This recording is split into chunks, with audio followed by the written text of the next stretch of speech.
So there was a couple of guys back in the day, two nice Jewish friends. One was reading the Vorwort. The Vorwort, now the forward, it used to be Yiddish. And he was going, oi, oi, so it's filled with bad news. Still filled with bad news. Not happy news in the forward. It's good stuff, not great news. His friend was reading this terrible anti-Semitic rag. And he was going, huh? Ooh, wow, wow. And his friend looked at him and he said, what are you doing? He said, I'm reading this newspaper. He said, that's a terrible newspaper. That's filled with all kinds of anti-Semitic nonsense. Why do you read it? He said, well, you know, a long time ago, I used to read the foreword. And it's filled with terrible news that things are happening to the Jews and the persecution to the Jews and all the suffering of the Jews and all the terrible things that are going to happen and that the kids are not going to learn and we're going to disappear from the earth. He says, it's so depressing. So I read this and it says, the Jews own all the banks. The Jews own all the media. The Jews control all this. He says, that's good news.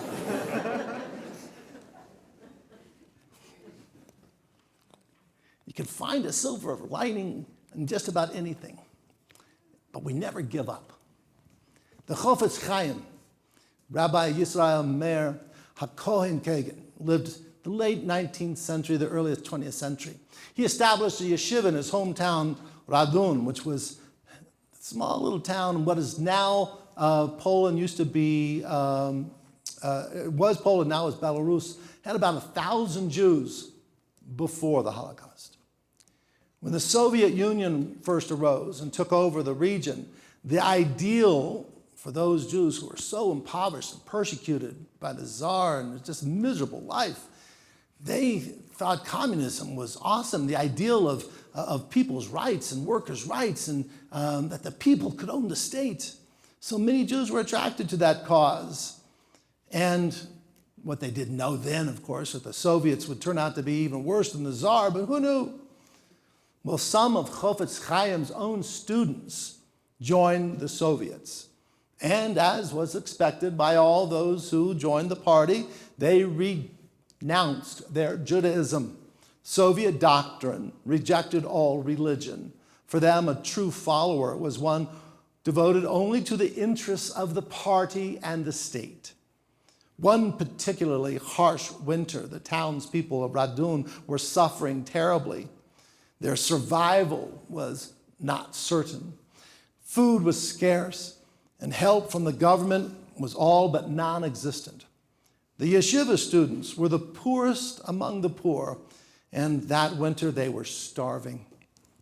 So Chofetz Chaim, he went to visit one of his former students who had abandoned his faith and was now an administrator in the Soviet government.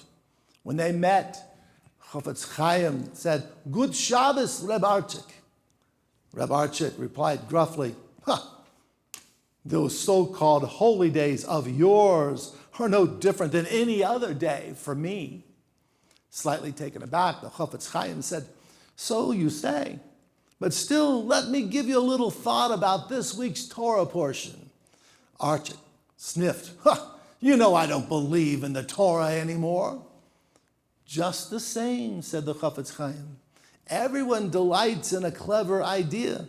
Let me share with you a vort, a small little teaching. This week we begin reading about the creation of the world and that God placed the tree of life in the center of the Garden of Eden. So I ask, why did God put it in the center? And why was it necessary for the Torah to tell us exactly where it was? The reason is so that everyone could have access to it.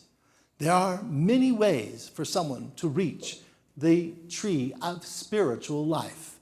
Some do it through the study of Torah, some through mitzvot, and some through kindness to other people. You, Reb Archik, you no longer study Torah. You no longer believe in Shabbat and the mitzvot. But you are a good-hearted man. I know that about you, since you were my student so long ago. Now, I want you to know that my students are starving. Good Shabbos, Reb Archik. And with that, he turned and he went home. The next day, a wagon load of food was delivered to the school. Even though his student had moved so very far away from his Jewish heritage, the Chofetz Chaim still reached out to him. He reminded him that beyond observance and the active participation in Jewish ritual life, there is still a connection with family and community.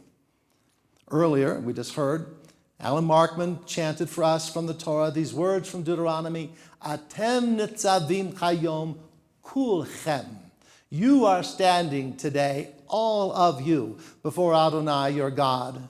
Your leaders, your tribes, your elders, your officers, every man in Israel, your children, your wives, and the stranger who is in your midst and in your camp. All of you are here to enter into the brit, the covenant of Adonai, your God. Note that the covenant that binds us as a people, the covenant that created our people, was not exclusive. It was not and is not reserved for the scholars and the leaders. It was not and is not reserved for the men or the homeborn. Rather, everyone who wishes to be so is included in our family. And of course, that includes those who were not born of our family in faith, those who chose to join our family. We welcome them and embrace them as blessings. It also includes those who, like Reb Archik, who feel that in order to be true to their intellectual pursuit or their new philosophy or their career or any other relationship, that they can no longer be an active part of the Jewish community. And it includes those who struggle with their faith, those who have theological doubts, those who simply are not attracted to religious observance. Nevertheless, they still are all a part of our covenant and our family. It's an important point that the Talmud made sure to emphasize. The Jewish people are a family.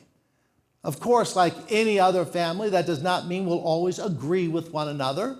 Lehefek, we would be pretty shocked if all of a sudden we all agreed with one another. That's never happened at any board meeting. Maybe once in a while. But disagreement, even estrangement, was never a disqualification. In the Talmud, Rabbi Abba, the son of Zavada, is quoted as saying, even though an Israelite has transgressed, still called Israel. A myrtle, he said, though it stands among the reeds, is still a myrtle, i.e., you're of the Jewish family. You can change your name. You can have plastic surgery. You can hide, but you're still our family. It is for that reason that we began Yom Kippur by declaring that no matter how far someone has strayed, we welcome them back to pray with us. We say to all, come home and establish or reestablish your connections to the family of the Jewish people. I spoke on Rosh Hashanah about the creative and regenerative spirit of Judaism and the Jewish family, that after every setback, after every heartbreaking experience of loss, destruction, oppression, and exile, we nevertheless found a way to persevere, to adjust, to learn, and to rebuild a life for ourselves in new lands, reimagining what it means to be Jewish in ever-changing circumstances, growing, evolving, reforming, and excelling wherever we found ourselves. But how can we explain why Jews and Judaism, why we've survived after the most tragic events in history? How can we explain the successes of our Jewish family when nearly all the other ancient cultures and nations have disappeared from the modern world? What is the secret of Judaism and the Jewish family? The short answer is God, Torah, and Israel, the three pillars of Judaism. Now, we've already just spoken about what Reb Markman said. Atem netzavim. We're here to enter into the covenant. So we've spoken about the covenant, the brit, the sacred pledge that binds us to God and to one another. That covenant joins all of our family in an eternal relationship with the divine source of all life. And we just reviewed the fundamental principle of Jewish family, that regardless of differences, no matter how far one has gone, family is still family. Now, there's still one more pillar we haven't talked about. In order to fully appreciate Judaism, you have to consider Torah. In that case, we're speaking about the Torah, not just the 5 books of Moses, but we speak of Torah in the larger sense, the entire Hebrew Bible, the Talmud, and all serious Jewish literature, history, philosophy, and law. So is the secret of Judaism found in study and more study? Yes and no. Yes, because study and more study is really important. It's the portal, the gateway to wisdom. Now, as a rabbi, you expected me to say that, so I said it. But the study in the secret of Judaism is not just study, but rather it is how we study. It is the approach to study that makes all the difference. It's not memorization. It's a different kind of study. Let me share and give you an example. There's a curious phrase in the book of Proverbs. It says, "A word fitly spoken is like apples of gold covered in vessels of silver." Sort of a curious concept. It was ascribed to the wise King Solomon. This proverb is confounding, since a golden apple is more rare and valuable than the silver covering. Why would you cover something gold in silver? And what is the significance of that simile? A well-turned phrase is like a golden apple covered in silver. In what way is that true? Moses Maimonides, Rambam, the great scholar, physician, philosopher, provided an inspired interpretation of this proverb 900 years ago in his masterpiece, the Moreh Nevuchim, the Guide for the Perplexed. The Rambam had experienced a lot of tumult in his own life, both the heights of success and the humiliation of being exiled from his home. He was born and raised in Spain during what is frequently called the Golden Age of Spain, the 12th century, when Spain was under relatively tolerant Muslim occupation. With the rise of the more violent Almohads, a radical Islamic movement, Rambam and his family were forced to leave. Eventually, they made their way down to Egypt. For the Rambam, the key to understanding Scripture was in looking closer in order to analyze the text along with its similes and metaphors. Reaching a conclusion after just the first impression, one will more likely than not miss the deeper, more profound message. Likewise, golden apples covered in silver is a metaphor for a deeper method of study. This is how Rambam explains it. He said, the wise king, Solomon, said, "A word fitly spoken is like apples of gold in vessels of silver." This is the explanation of what he said. The word maskayot, covered, is the Hebrew equivalent for vessels. It's a word for filigree. The eye can see through filigree. Thus, Solomon meant to say, just as apples of gold and silver filigree with small apertures, so is a word fitly spoken. Follow this again now. The Rambam was teaching us to look closely and then closer still at the text we're studying. At first glance, the word, the text, may have an attractive meaning. It appears as silver. It's valuable. It's interesting. Okay, very nice. Next. But only when one looks closer is it apparent that the true value is deeper than the first impression. On closer inspection, it is apparent that the silver is but a filigree, something that covers rarer and more valuable material.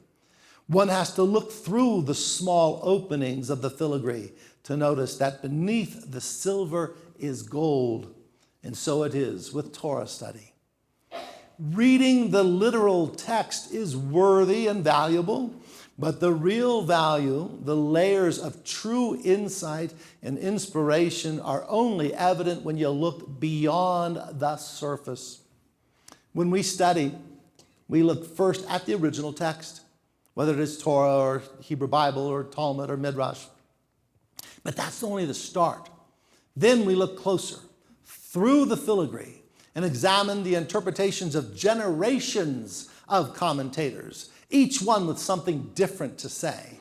And in doing so, we are invited to participate in the dialectic, an investigation of seemingly conflicting or contradictory ideas. Our voices, our perspectives, and our insights are then added to the study experience. Professor Daniel Boyer, who's one of the leading modern scholars of Talmud, is among those academics who have championed the intertextuality of Jewish study. They have identified our Jewish tradition of gathering together for Torah study and considering different, even contradictory opinions as one of the primary reasons for Judaism's continued survival and development. For thousands of years, we've been establishing formal and informal forums of study. These opportunities for study bring together people and invite all to participate and share. Together we learn, and together we teach each other. This tradition of study serves both as a democratization of the text and an essential reaffirmation of the intrinsic worth of each person who participates.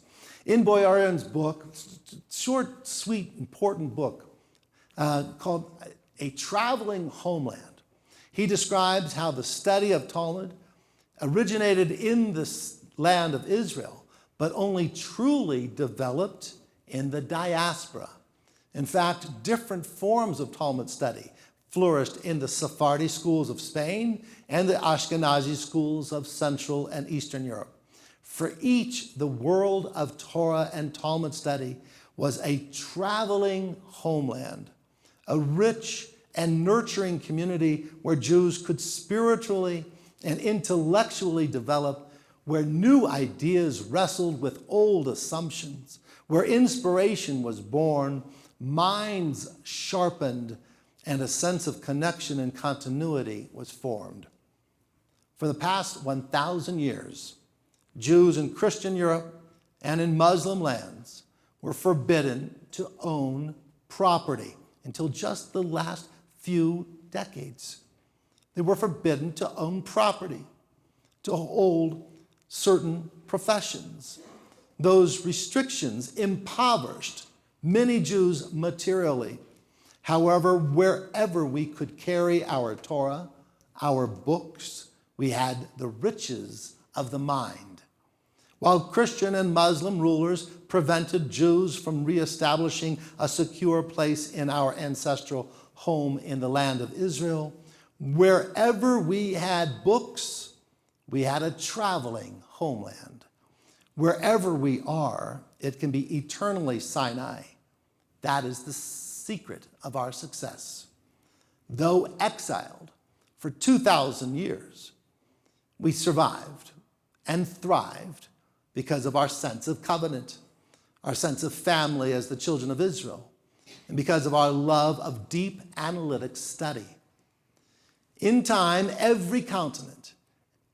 from every continent, Jews eventually returned to the land of Israel. The most recent polls, one that was released just about a week and a half ago, indicate that nearly 1/2 of all Jews currently alive live in the modern state of Israel. So what do they look like? Well, they look like they came from all over the world. Modern Jews represent nearly every culture, ethnicity, language, skin color. There are Jews from Ethiopia and Egypt. There are Jews from Bulgaria, Brazil, and Boulder. There are Jews from Iraq, Iran, India, Italy, and Indiana.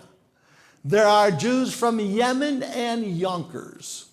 There are Jews from Hong Kong and Helsinki, Poland and Pittsburgh. There are Jews from Denmark and Denver. There are Jews from Arabia, Argentina, and Alaska. They all are different in appearances, and yet all one family. Atem nitzavim. Long ago, our ancestors stood together and embraced the covenant. They brought it and taught it as a traveling homeland. And now every face and ethnicity of the world is represented in our Jewish family. Note that the word success of our family is not measured in terms of money or material. There are many Jews who fall below the poverty line. Rather, our success is how we react to the needs and the struggles of others. Throughout history, Jews have set up funds and organizations to help our family and others in times of need. Consider what you, the members of Temple Sinai, have created. You have set up funds in order to provide vital resources to help others during times of crisis. Some of you have established endowments to provide social services and aid for those struggling with emotional or cognitive challenges. Some of you have made generous donations to funds so that we can send confidential and sensitive help to those who have financial hardship. Others of you have set up scholarships to enable kids to go to Jewish summer camps almost for free, or to the Israel study tour. Our success is that we are here for each other, even during the most challenging of times. This has been demonstrated daily throughout this pandemic. Indeed, we are more aware of our blessings now more than ever. No matter how far some feel distanced from that family and that covenant, we wait patiently at the door to welcome all home. We ask not for conformity of thought and opinion. Indeed, the very idea of conformity is repugnant to us. Rather, we ask only for an open heart and an open mind. As the Chofetz Chaim reached out to his former student, pleading with him to recall the kindness of his heart and the blessing of tzedakah, so we too reach out to all our community and invite them home, or online watching from home. Come home to study and explore. Come home to reclaim your share in the covenant. Come home to family. Ken hi ratzon. May it be God's will.